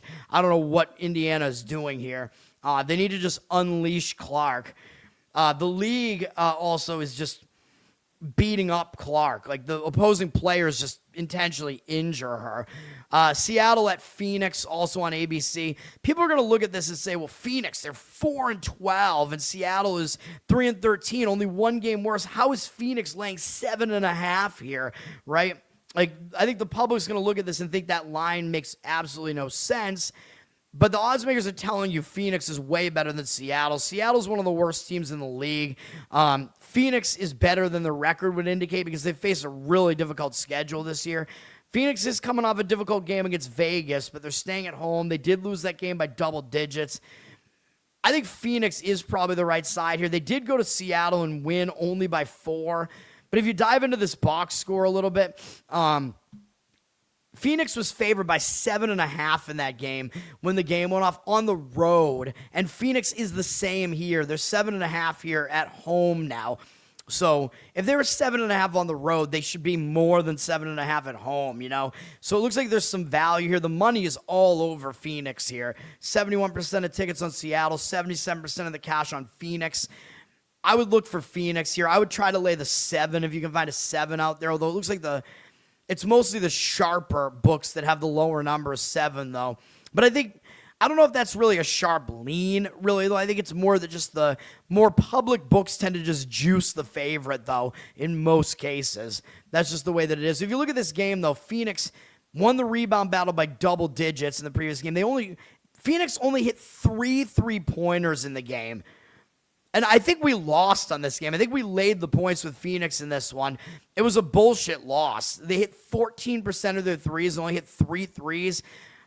So, you know, Phoenix, there is a huge regression point there. But then on the other side, Seattle only took 3 free throws, or only hit 3 free throws, and only took 5. So there was a huge free throw advantage to Phoenix in that game. But some of it was that Phoenix was dominating on the interior, but also, yeah, that is a regression point that does favor Seattle in today's game. So I don't quite want to do it because you have regression points going both ways here. Seattle did have more field goal attempts in that game, but that was also because Phoenix went to the line a ton. Phoenix was still better than the final score looked in that one. I still lean Phoenix laying the points here. And then the final game is Chicago and Dallas on CBS and Paramount Plus. These are not Cup games, by the way. I finally figured out how the Cup works in the WNBA. Like, the teams just play all these Cup games, and then literally it's whichever team from the Western Conference and whichever team from the Eastern Conference has the best Cup record. And I don't know what the tiebreaker is or whatever, but those teams are going to play in the Cup final, which is going to be in, like, the next couple weeks. So it is going to be Vegas against New York. That's going to be the Cup final. Those are actually legitimate championship contending teams. Obviously, Vegas won the championship last year, but those are the teams that are vying for the Cup final. So something to know there. Dirty Sock, happy birthday, man. Hopefully we get some wins on the show then for you. I'm trying. I try every day. Dallas is laying a lot of points here against Chicago. Chicago's had a bunch of injuries, I think, and they really haven't played well. Chicago's also coming off some really tough games here. They played Atlanta to within 7 at home. Then they went on the road, and they took Indiana to overtime and lost. Then they played New York really close at home and lost by 1. I think that's kind of brutal coming off all those games. Now they have to face Dallas. I think it's kind of a hangover spot for Chicago here. I don't really like Chicago here. They did lose to Dallas early in the season at home, though. So because Dallas went on the road and already beat the Chicago team by 10 points, maybe Dallas does overlook them a little bit, but you could see Chicago's mindset here. They lost that game on like a buzzer beater by Ionescu, I guess, against the Liberty there. So that's kind of brutal to bounce back from. Dallas is in a better spot here. Dallas it was a tough game. Dallas took a loss against a pretty good Golden State team. Dallas, it's tough to gauge what Dallas is going to do here because they are returning home. It was only from a single game on the road, though. I don't know. We'll see. And it looks like I don't know what's going on with Fudd here, the number 1 draft pick for the Wings here. She hasn't played much. She's, Beckers, who's also on their team, and their previous number 1 draft pick, they date each other. It's all this ridiculous scenario, but it looks like, is Fudd even on the team right now? What the hell is Project B? Plan B? I have no idea what the fuck is going on here. Anyway, she hasn't played much for Dallas this year, though. Doesn't really matter to me. I think Dallas is the way I would lean here just because Chicago's coming off so many difficult games, but the worry is that Dallas might not take Chicago seriously. You got to lay 9.5 with Dallas here, or 9. 80% of the tickets, 93% of the cash on Dallas. I agree with Dallas, but that's not a play for me. Not even close, really. All right, World Cup. First game up will be a play for me. Yes, happy birthday. I'm going to give out a play here on the first World Cup game here. And we are going to go with the Netherlands on the money line here against my ancestors, Sweden. I just think Sweden, they're coming off a really misleading looking result, man. That's what I think. Netherlands are the better team. You can get about -140 on the it's on the 3-way line, so they have to win. A draw, you're going to lose the bet if it's a draw, but the Netherlands are the better team. The Netherlands are also staying in Texas. They just played in Arlington, Texas, so they're only going from basically Dallas, Arlington, to Houston here. So it's an easier trip for them because Sweden is coming in from Mexico. So even though I know they're only playing in Texas here, so I think it's probably the same time zone and whatever, but having to cross, the border, go through customs, whatever, I think it's a more difficult spot for Sweden. The Netherlands are going to be the more desperate team here because they didn't pick up a win in their last game. They drew with Japan, and if you saw what happened in that game, the Netherlands had the lead twice in the game. They were winning 1-0 and 2-1, and then Japan scored a goal in the final minute of whatever you call it, regulation, whatever, to draw that game. Yeah, I mean, the Netherlands probably should have won that game. The Netherlands also do have the best single player here in Van Dijk. Van Dijk is a very, very good player. I think this is him right here. I'm not 100% sure about that. I don't know what these guys look like, man. But I know Van Dijk is a really good player, though. Anyway, if you look at what happened in this game, it was expected to be a very low-scoring game, so that is something to keep in mind. But the Netherlands were expected to win this game 0.79 to 0.59, but they did win the possession battle. They had twice as many shots on goal and somehow drew in this match, even though they were the better team. They're the better team. They were the better team in the match. So I think they have a better setup here to bounce back after kind of a lackluster performance here. They were a way better passing team as well in the game. They were just the better team in the game, and I know it was supposed to be a much lower scoring game than this. So that is something to keep in mind as well coming into this game. So I also don't disagree with an under in today's game either, although I am going with the Netherlands here. But we're also going to fade Sweden because look at what they did in their last game. They won 5-1 against Tunisia, and people are going to freak out about that. Sweden picked up 3 points there, and yes, Sweden was the better team. Tunisia is not a very good team, though. Netherlands are a huge step up in class for Sweden here, and for the Netherlands, I think Japan's decent, man. So I think the Netherlands might have actually been a smaller favorite against Japan than they are here. So the Netherlands are actually stepping down in class to face Sweden here. So the Netherlands, are playing a lesser team than they did in their first match. Sweden is playing a much better opponent than they did in their first match. Sweden picked up the 3 points. The Netherlands only picked up the 1 from the draw. So you have the Netherlands as the better team here, the better travel spot. You're looking at some misleading results in the first match, and the Netherlands are going to need this game more. Or match, because they have 1 point right now and Sweden has 3. So the Netherlands, they're really going to have to set their sights on Sweden, because Sweden is above them in the standings here right now in their group. If you look at this game, Sweden lost the possession battle in this game, even though they won 5-1. The expected score in this game, I don't know how this is even accurate, was 0-0. Yet Sweden scored 5 goals in this game. I don't know what to tell you about that. I don't know how that's even possible. They did score 1 goal in extra time for no apparent reason. But the fact that they lost the possession battle to Tunisia, that's not a good sign. And that obviously tells you this 5-1 final was massively misleading. This game should have been like a really low-scoring draw, basically, according to the stats here. Neither team had any big chances. Sweden did have more shots on goal, though, so give them that. So they did win the shot battle, so they were slightly the better team in the game, but not by anywhere near what it looked like on the final score there. So very misleading result from Sweden there. Somewhat misleading result from the Netherlands side as well, that both go in the direction of Netherlands here. We're going to go with the Netherlands. Hopefully we get a win in the afternoon here like we did with the Swiss the other day. We're going with another European country here to get it done for us here. We'll go with the Dutch this time. We'll go with the orange here to get this one, although it's going to be against my people, the Swedes. But we're doing it. I think it's the right spot to do it. Netherlands, money line is the play there. What? Wait, what?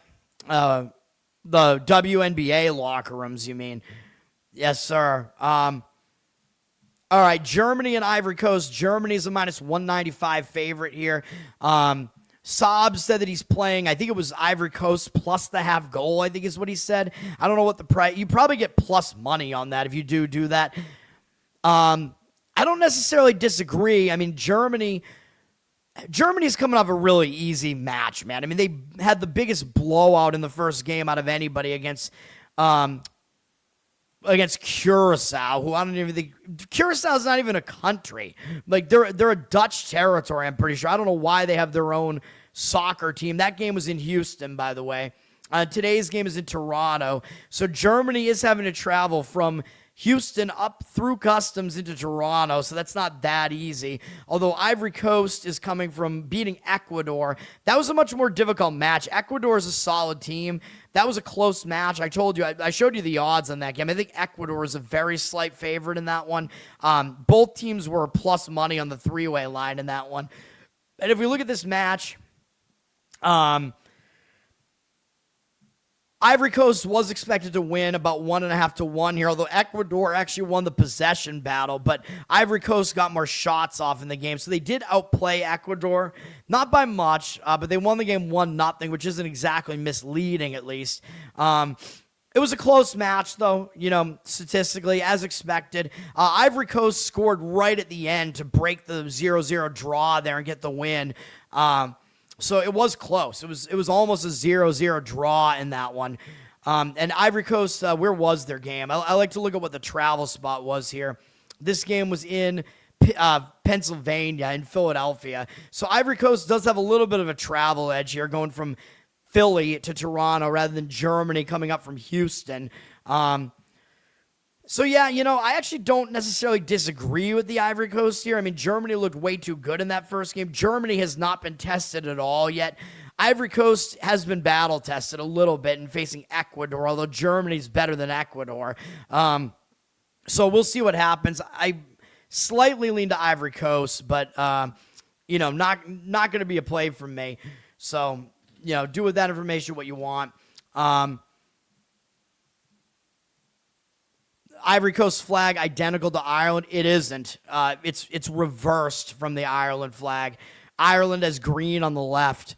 So it is not the same flag. I don't even think that would be allowed. Although actually it probably is, because Indonesia and Poland, I'm pretty sure, have an identical flag. You can correct me if I'm wrong about that. And maybe Monaco, maybe in there. I forget. I think there are a couple of countries that literally do have the same flag. I think it's Poland and Indonesia. You can look that up, though.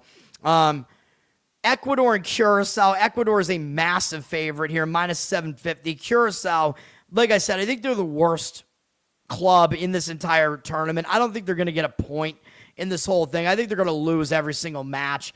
All these games are on Fox, Telemundo, whatever, Fox Sports 1, Fox 1, all that crap.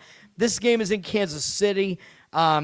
Ecuador, like I said, they're coming in from Philadelphia. Curacao is coming in from Houston, so Curacao has a slightly better travel spot here, but that's probably not going to be enough.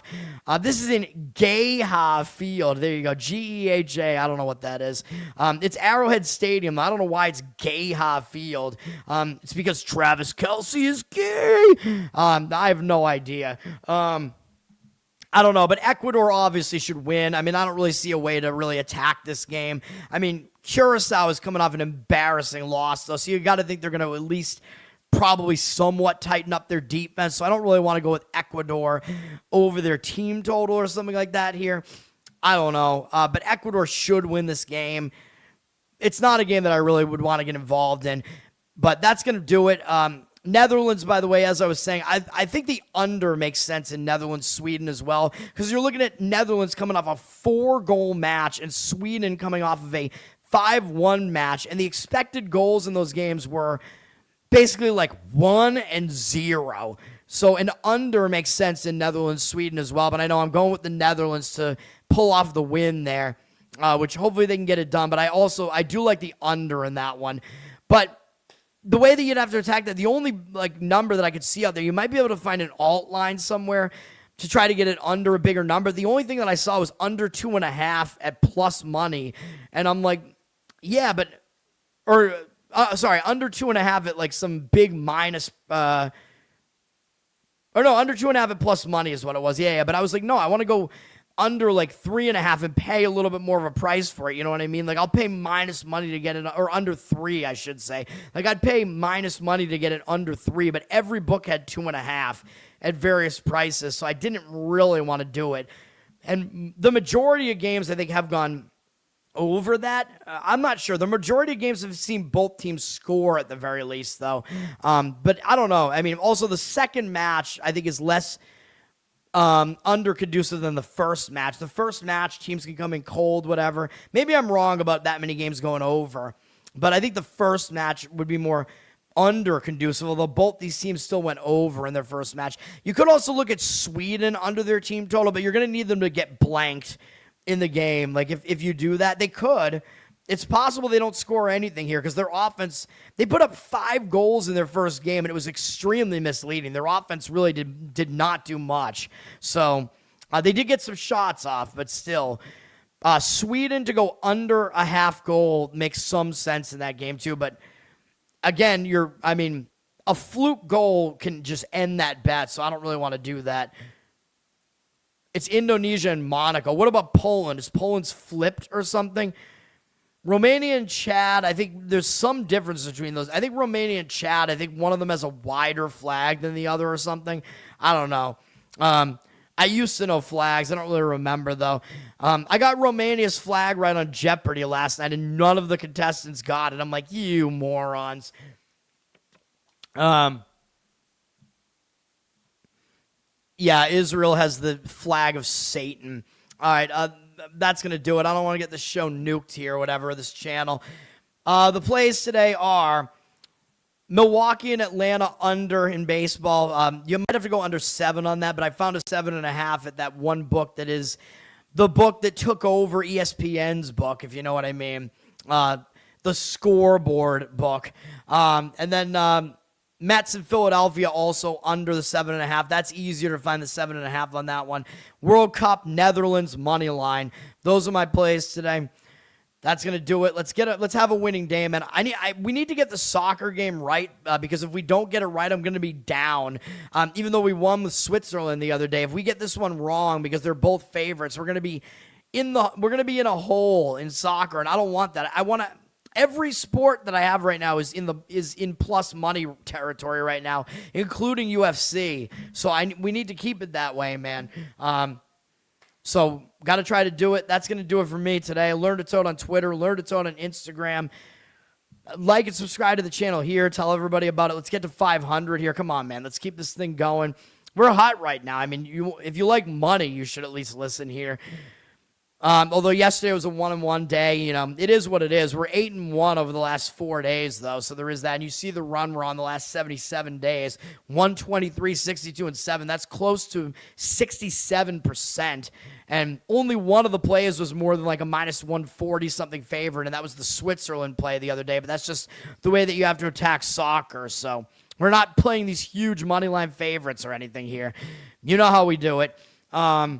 Listen on audio, Apple, Spotify, Spreaker. That all helps as well. Forget what else I had to say here because I got to get out of here. Losercast every Tuesday. Check that out. Giants G-Spot podcast will be back at some point. Covered in Uke is my Uke channel on YouTube and patreon.com/learntotode. If you want to support me that way. Thanks for hanging out, everybody. Peace. Poland is flipped. All right, yeah. I should have remembered that. I don't know. Money and me. All right, thank you. Well, tell everybody about that. Yes. One is better than the other. Money is better than I am. What Idiocracy drop? I don't know. That's a good movie, by the way, and it was very predictive. Peace. I have the drops. I just haven't been using them. I don't know. I need situations to use them. Peace. But don't you go quiet, don't you fade from the floor. Your name still means something to somebody for sure. Put the glass down, baby. Look at me now.